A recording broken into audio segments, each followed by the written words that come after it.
think I would say to you lot who voted Leave, that many of you will have done that because you feel that the political establishment has ignored you, not just for years, but for decades, that essentially your concerns have not been met by whoever has been in Downing Street. And one of the reasons for that, not the only reason, but one of the reasons for that, is that our electoral system focuses only on the swing voters in marginal seats. And unless you happen to be one of those 200,000 people, your vote hasn't mattered. And it hasn't mattered how you voted, and that means that perhaps you haven't voted at all in general elections gone by, because you know it hasn't made a difference.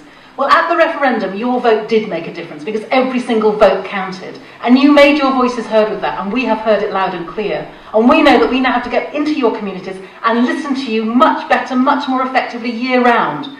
And one way we can do that is by changing that electoral system, because that is another way of making sure your vote will count at every single election, not just when there's a referendum. So alongside changing the electoral system, that's only one small part of it, but it's a way of making sure that we can come into your communities, listen to what your concerns are, perhaps try and persuade you that some of the concerns you have, though they are very legitimate, are not necessarily caused by immigration, but caused by the fact that you're calling for more affordable housing, more secure jobs, decent wages, simply hasn't been heard by successive governments because you haven't had an electoral system that has allowed that voice to be heard.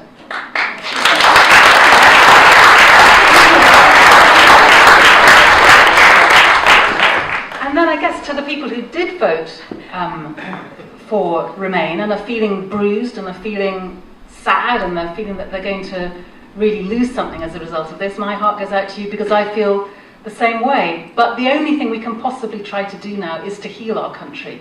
And I think the best way of healing our country is not to have the tribal politics of business as usual, but actually to try to build bridges rather than fences.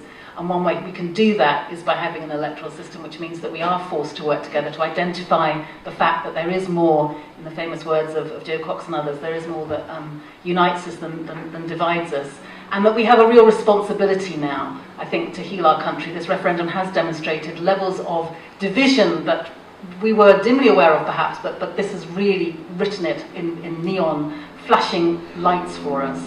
And that means that we can use some of the language, actually, of some of the Brexit leaders when they kept saying take back control. Yes, we want to take back control of our energy system, of our rail system. We want to take back control of our finance system. Let's say yes to Ian Duncan Smith or Andrea Leadsom or wherever it is. Yes, take back control. We are serious about that too, and we're going to take back control of our electoral system as well.